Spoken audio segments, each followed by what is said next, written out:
آخر نوع من الشكل معانا اسمه الشكل المحتوى أو الدولة الجيبية. شكل المحتوى أو الدولة الجيبية. تعالوا نشوف الشكل المحتوى. شكل محتوى يا شباب يعني معناها ادي دولة،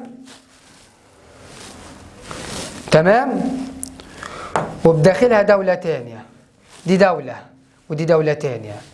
شكل محتوى وجود دولة داخل دولة، وجود دولة داخل دولة. اصحى معايا.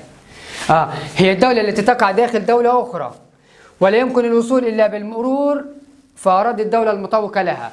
دولة جوا دولة، وعشان أوصل للدولة اللي جوا أعدي في الدولة اللي جبالها اللي حواليها المطوقة ليها. دولة تقع داخل دولة ولا يمكن الوصول إليها. ما أقدرش أوصل للدولة الجيبية، عاملة زي الجيب، عاملة زي الجيب متحكمة أنا فيه، تمام. ما أقدرش أوصل للدولة الجيبية اللي هو الجيب ده غير بالمرور في أراضي الدول المجاورة. واخدين بالكم؟ يبقى شكل المحتوى دولة تقع داخل دولة أخرى ولا يمكن الوصول إليها إلا بالمرور في أراضي وأجواء الدولة المطوقة لها. يعني ما أقدرش أوصل لها غير لما أعدي في الدولة اللي بتحيطها. تمام كده يا شباب؟ ناخد أمثلة. ركز معايا في الخريطة. النهارده جنوب أفريقيا جبلتنا كتير عشان بيرستو ما يزعلش. صحصحوا معايا يا شباب. دولة ليسوتو، تمام. اهيات يا شباب. نكبر تاني عشان تاخدوا بالكم اكتر. عشان في ناس ما تعاني من النظر، وهنا نحترم كل طبعا القدرات. دولة ليسوتو تقع في دولة جنوب افريقيا. دي اسمها محتوى. ليسوتو دي اسمها دولة محتوى او جيبية. ما اقدرش اوصل لليسوتو غير لما اعدي في جنوب افريقيا. يعني ليسوتو لازم تعدل وتحسن علاقاتها في كل المجالات مع جنوب افريقيا، تمام.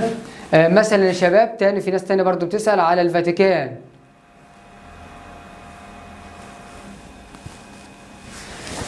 ادي عندك الفاتيكان ده لسه شخبطه ماشي، نخلينا هنا بس.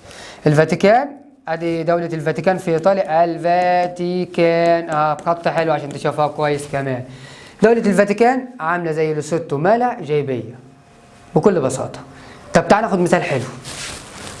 مثلا نجيب على تشاد يا عم، ما تزعلوش، نجيب على ما حدش يزعل، ركزوا معايا. لو مثلا يعني مصر وليبيا والنيجر ونيجيريا والكونغو والكاميرون وافريقيا الوسطى والسودان قالوا هنا هنبقى دولة واحدة. ألف مبروك، خليكم دولة واحدة. مالك يا تشاد هيحصل لك يا قالت والله يعني كده دولة حبيسة ومؤذية من زمان، بس كده بقيت جيبية. لما الدول كلها اللي حواليها يبقوا دولة واحدة يبقى تشاد بقت دولة جيبية يا شباب، تمام كده؟ دي أمثلة تاخدوا بالكم منها. وهنجينا في التدريبات، بس مش عايز أقول مثال بتاع التدريبات، خليه لوقته أحسن.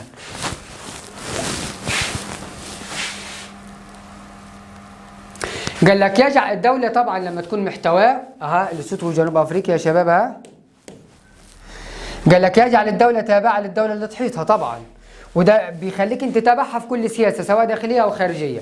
وقوتك طبعا هتضعف سواء سياسية او اقتصادية او عسكرية. يبقى كده الدولة المحتواه هتكون تابعة الدولة المطوقة ليها في النظام السياسي والاقتصادي والعسكري. عشان كده الدولة الجيبية دايما تحب تيجي قدام الدولة المطوقة لها تقول لها عاملة مش كويسة، يعني ما شايفاكيش، يعني انت اليومين ده اللي كده حاسة كده انك تعبانة، مالك؟ قولي لي بس كنت جيت سألت عليكي. ده معناه ايه؟ معناها ان الدولة الجيبية بتخاف على الدولة المطوقة ليها ودايما تحب تبسطها. وهي صح الصبح صباح الفل عاملة انت مش كويسة، تقول لها والله انا كويسة بس كده. فالدولة طبعا الجيبية بتحاول تزيط وتزيط وتطبل كتير للدولة المطوقة ليها. تسعى الدولة الجيبية للحفاظ على علاقتها الودية مع الدولة المطوقة لها، لأنكم كلكم عارفين لو ما كانش تضحك وتبتسم في حوالين الدول اللي حواليها أو الدولة المطوقة ليها هتتنافخ يوميا. ركز يلا.